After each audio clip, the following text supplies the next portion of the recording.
ആൻഡോ ചേട്ടൻ അത് കുറേ നമ്മൾ അവിടെ ഇവിടെ ഒക്കെ പറഞ്ഞിട്ടില്ല. ആൻഡോ ചേട്ടൻ ഒരു കളിയാക്കിയിട്ട് പറയുന്നൊരു പ്രയോഗമാണത്.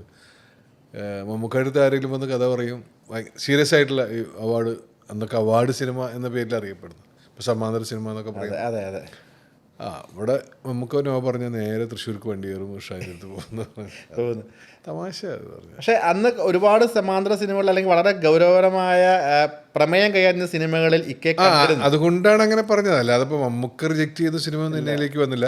പക്ഷെ ഞാൻ ഈ പാരലി ഇത്തരം സിനിമകളുടെ ഭാഗമായതുകൊണ്ട് ആളുകളൊക്കെ വിചാരിച്ചു ശരി ചിലപ്പോൾ ആയിരിക്കും കേട്ടോ, നമുക്ക് റിജക്റ്റ് ചെയ്യുന്ന സിനിമയായിരിക്കും. ഇപ്പോൾ പാടം എന്നൊരു വിലാപം ചന്ദ്രേട്ടൻ്റെ കൂടെ ചെയ്യുന്നു, അതുപോലെ തന്നെ പ്രിയൻ്റെ കൂടെ സിനിമ ചെയ്യുന്നു. അപ്പോൾ പ്രിയന്തൻ്റെ കൂടെ ഒക്കെ ചെയ്യുമ്പോൾ ഇതൊക്കെ ഇവിടെ ഇവർ അങ്ങനെ റിജക്റ്റ് ചെയ്ത സിനിമകളാവാം, അല്ലെങ്കിൽ അത് അവരൊക്കെയുള്ളോ അന്നത്തെ സമാന്തര സിനിമയുടെ വലിയ ആളുകൾ. അതിൻ്റെ ഭാഗമായിട്ടുണ്ടായ ഒരു തമാശയാണ്. അതിലൊന്നും ഒരു യാഥാർത്ഥ്യമായിട്ട് യാതൊരു ബന്ധമില്ല.